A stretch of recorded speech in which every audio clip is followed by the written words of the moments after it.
Another little tidbit of information. As you can see, not surprising, the corn has been ransacked. Is that the right word? There's still some ears on it, but most likely coons. Coons are notorious for literally climbing up the stalks and riding them to the ground. And that's why you see the stalks oftentimes broken, the ears opened up and mostly eaten. So an absolute banquet for coons. Again, this was my test number 2 while I'm still doing the corporate world. I can only be out here basically once a weekend, and obviously the coons were not deterred by the electric fence, which is too high, nor the sounds, the little alarms, high-pitched sounds and everything. But is what it is. One thing, that's a perfect example here where you can see it's just totally ridden to the ground, and looks like one of them helped himself over here. Again, not that surprising. One thing that we're probably going to do is the garden area that's closer to my parents will probably be corn and tomatoes. There's no point growing corn this far out, even though I should be here a lot more next year. On the flip side, we have gotten some rain, and finally, some of the watermelons. You can see 2 different varieties here are starting to come up. The cantaloupes, I don't know what happened to them. But again, I think a lot of that was me not being here. So the watering, I mean, it was like drought, and then some water, drought, then some water, and it just probably wasn't enough. On the flip side, the pumpkins seem to have weathered the storm pretty good, and we're starting to get some pretty good ones come up. So again, trial and error, but it definitely isn't like, wow, this is so easy, it all just works itself out. No, that's not really it. Secondly, here's the other garden that we plowed up just to get it ready for next year. As you can see, it is too dry for us to keep plowing, so it's basically grown back over. So that's going to be fun, trying to re-break the ground. But again, nothing comes easy. And if someone said, hey, why is the pumpkins here all wilted? I really don't know. I don't see any squash bugs, any signs of anything odd like that, so I'm honestly not sure. Maybe it's the 100-degree weather. But again, I definitely knew this was not going to be perfect. Oddly, even though it's way better than we were last year, because everything had just grown over and I didn't till it, I didn't have the right tools. The melons actually did a little bit better last year, I think. Even though we have better irrigation set up now.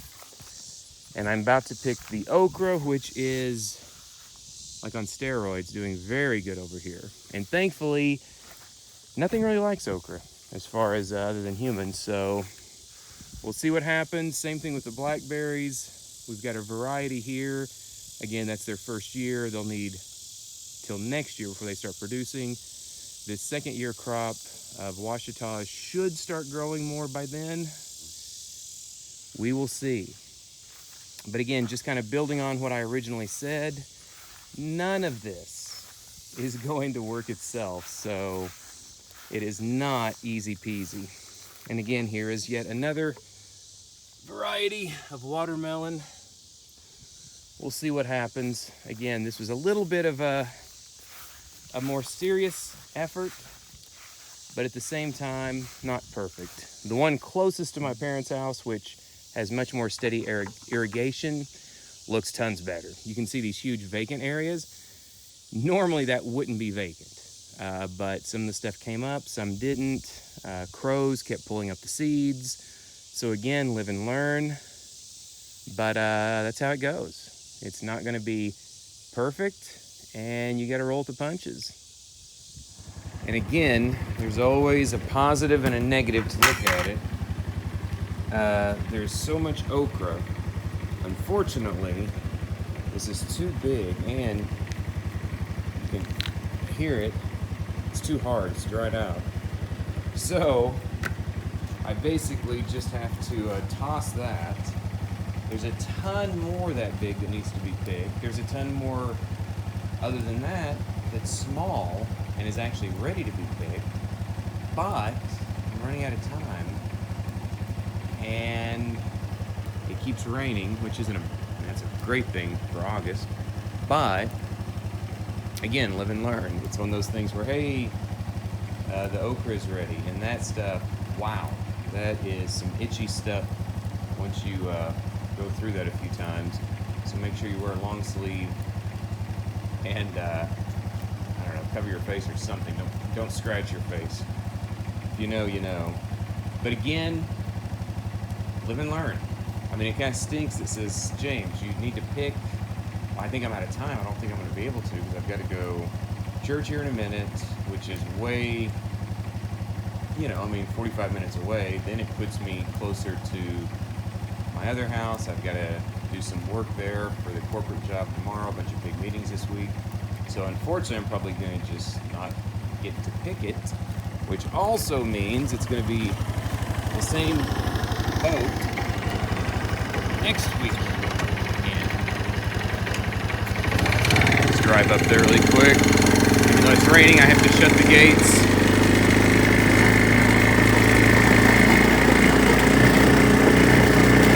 But at the same time, it's hard to explain, but it is so relaxing right now. A light rain, the weather is so much cooler, and it's easy to miss the forest for the trees. Like, in other words, the purpose to come out here is simplify life and live more intentionally. And if you don't watch yourself, it just passes you by. Standing water in the garden looks good. Standing water in the okra.